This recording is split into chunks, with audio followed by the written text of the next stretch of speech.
My husband of 38 years was out on the back porch sorting his fishing tackle when his phone buzzed on the kitchen counter. I was pouring myself a glass of sweet tea. I wasn't trying to read his messages. The screen lit up and the words were just there, right in plain sight. I keep thinking about Tuesday. I wish you didn't have to leave so soon. When can I see you again? I set down my glass, carefully, the way you set something down when your hands have started to shake and you don't want anyone to hear. Through the window screen, I could see my husband's back, the familiar slope of his shoulders, the way his head tilted when he was focused on something. 38 years of watching that man, and I still knew every inch of him. Or I thought I did. I picked up his phone. The name at the top of the thread was one I recognized. She worked in his department at the consulting firm. He'd mentioned her before. Efficient, detail-oriented, good with clients.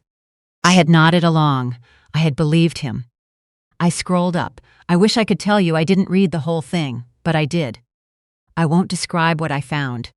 Some things you carry alone because there's no way to hand them to another person without destroying them, too. What I will tell you is that when I got to the bottom of that thread, I wasn't crying. I wasn't even shaking anymore. I was very, very still. The way a woman gets still when she's already decided what she's going to do. I typed a reply from his phone. Tonight would be perfect. She's got her book club. Come around 7. I'll leave the side gate unlocked. I hit send. I watched the little check marks appear. Then I set the phone back exactly where it was, same angle, face down, and I walked to the refrigerator and finished pouring my sweet tea. My husband came inside 20 minutes later, tracking a little mud from the garden. He kissed me on the cheek. He smelled like fresh air and the cedar soap he's used for 40 years. I smiled at him and told him I was thinking of skipping club tonight, said I had a headache coming on. He looked at me with those brown eyes and said, "You sure, sweetheart, you love book club." "I'll reschedule," I said. "I'd rather stay home with you." He smiled, that easy, confident smile, and I thought, you have no idea what is coming for you. I went upstairs and called my best friend. She picked up on the second ring. My friend and I have known each other since we were 22 years old. She was a family law attorney for 31 years before she retired. I told her everything, calm, sequential, the way I used to give patient reports when I was still a charge nurse. When I finished, she was quiet for a long moment. Then she said, "Don't move anything, don't say anything, and for the love of God, don't let him see you sweat."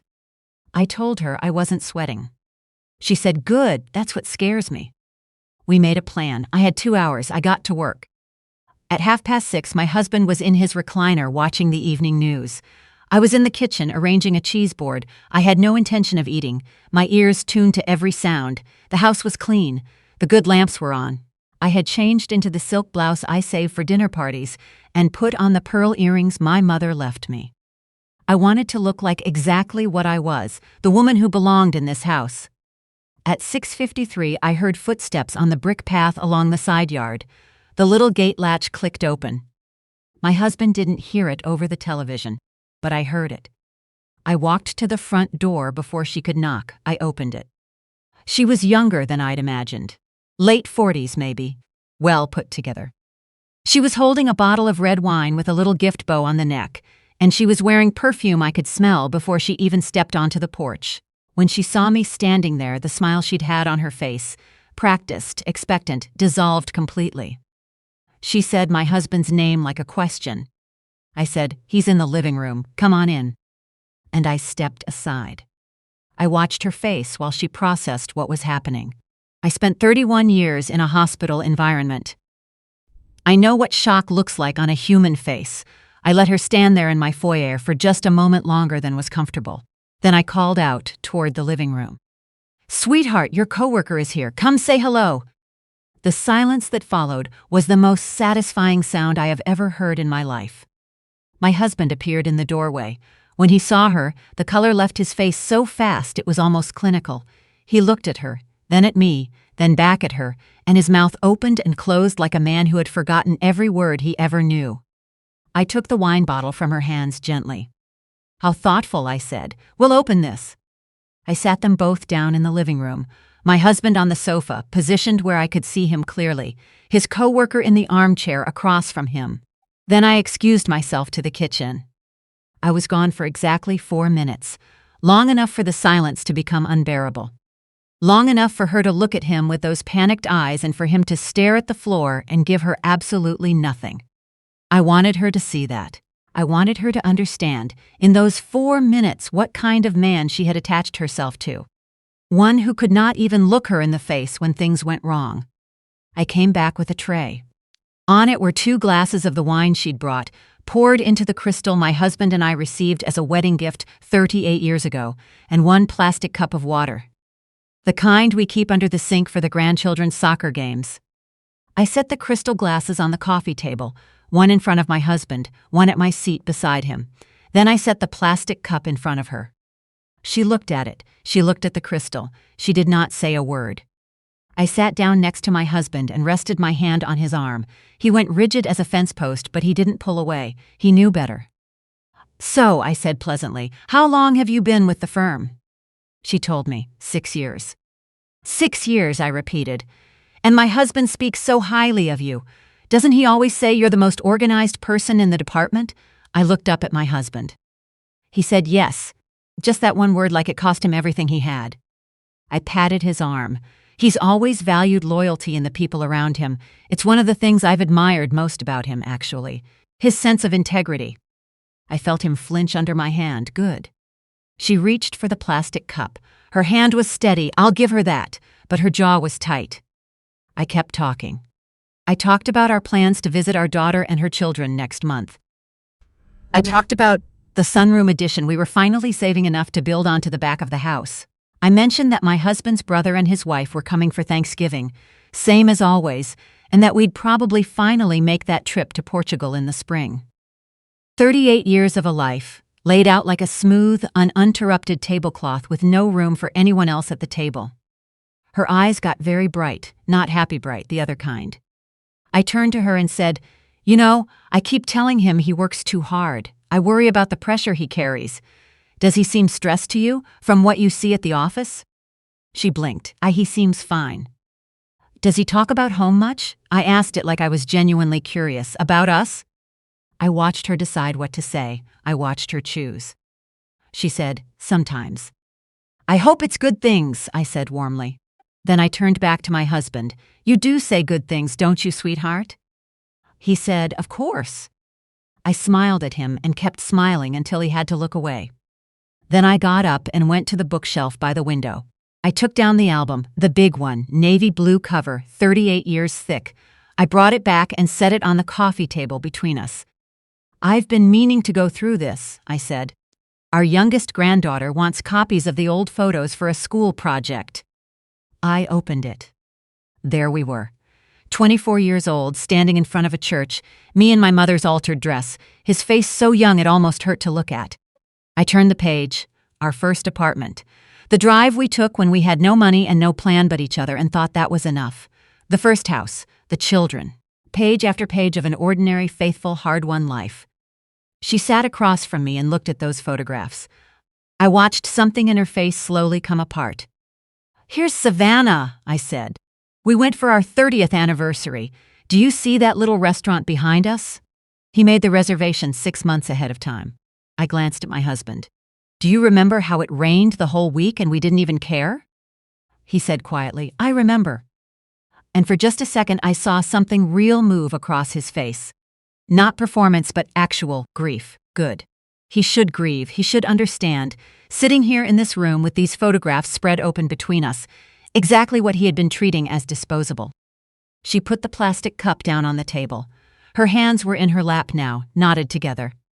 I closed the album. "Would you like more water?" I asked her.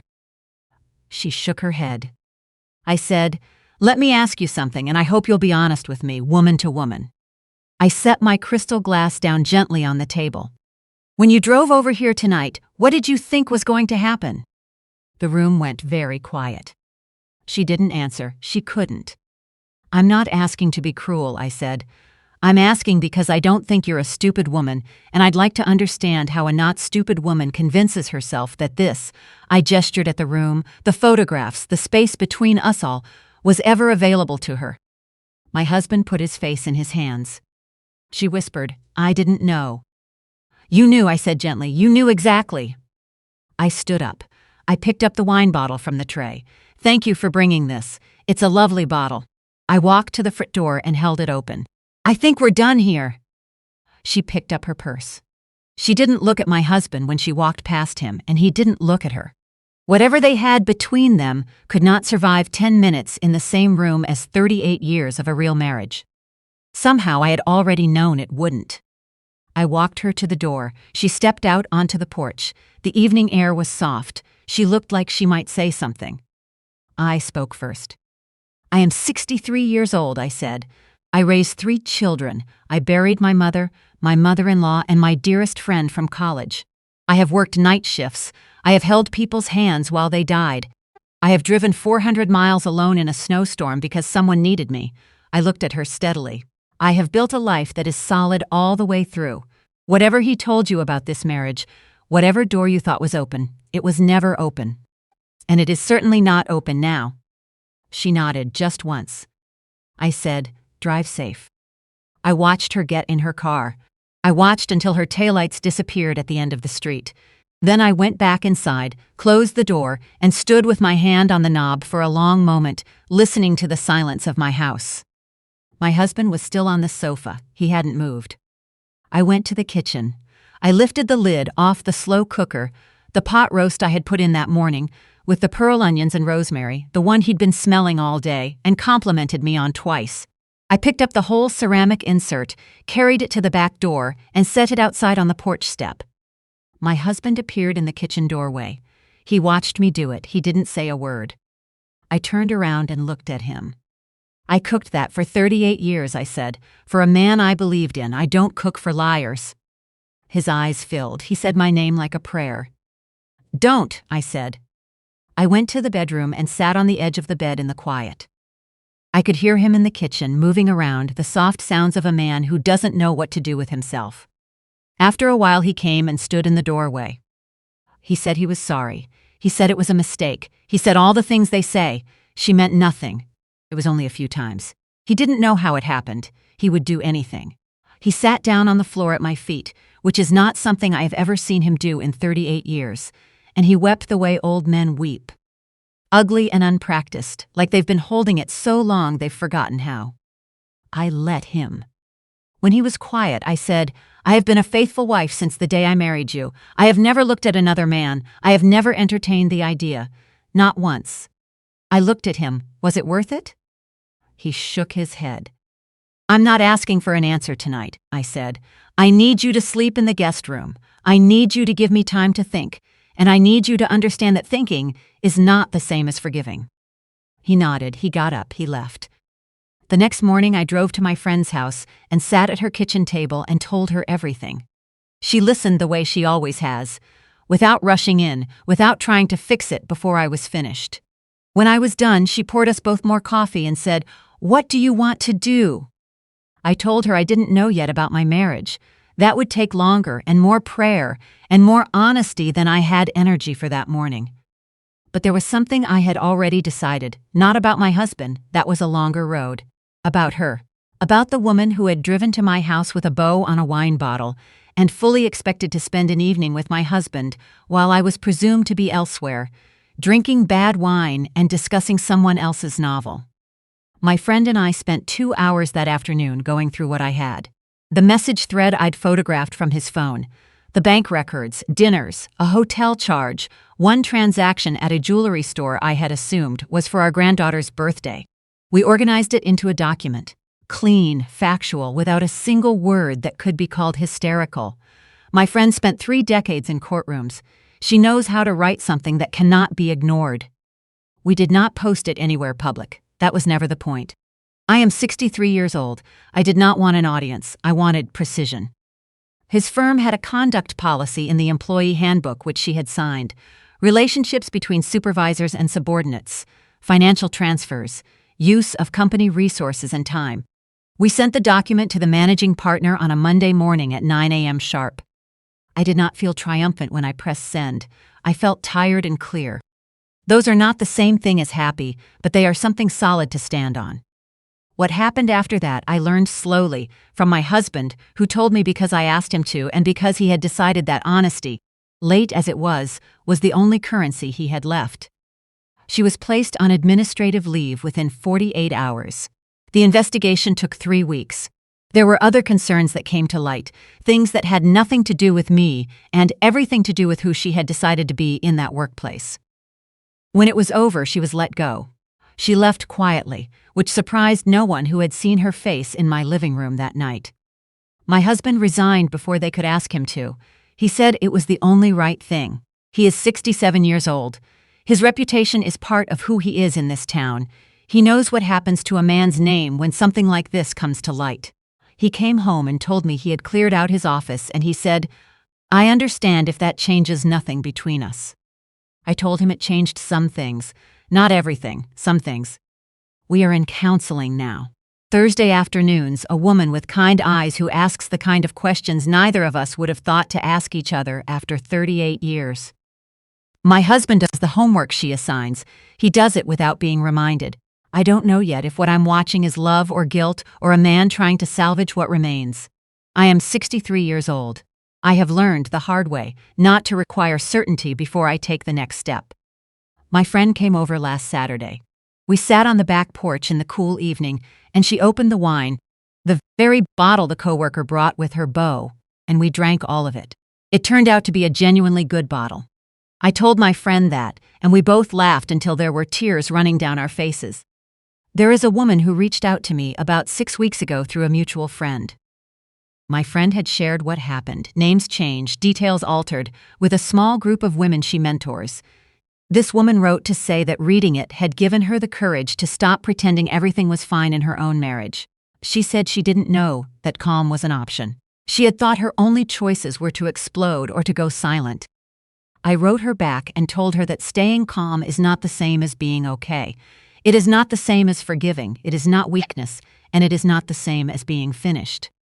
I told her, the clearest I have ever thought in my entire life was in that kitchen, with a broken heart and a steady hand, typing 4 words into my husband's phone. Composure is not the absence of pain. Composure is what you build everything else on. My name is Lenora. I am 63 years old. I have been a wife and a nurse and a mother and a grandmother, and the woman who keeps everything running so smoothly that no one thinks to ask if she's all right. I made the pot roast and raised the children and kept the peace and asked for very little in return for a very long time. I am still standing. And the door that is open now is not the one I found unlocked in that message thread. It is the one I opened myself, walking back into my own life with my eyes clear and my pearls on and not a single apology waiting on my lips. Whatever comes next will be mine.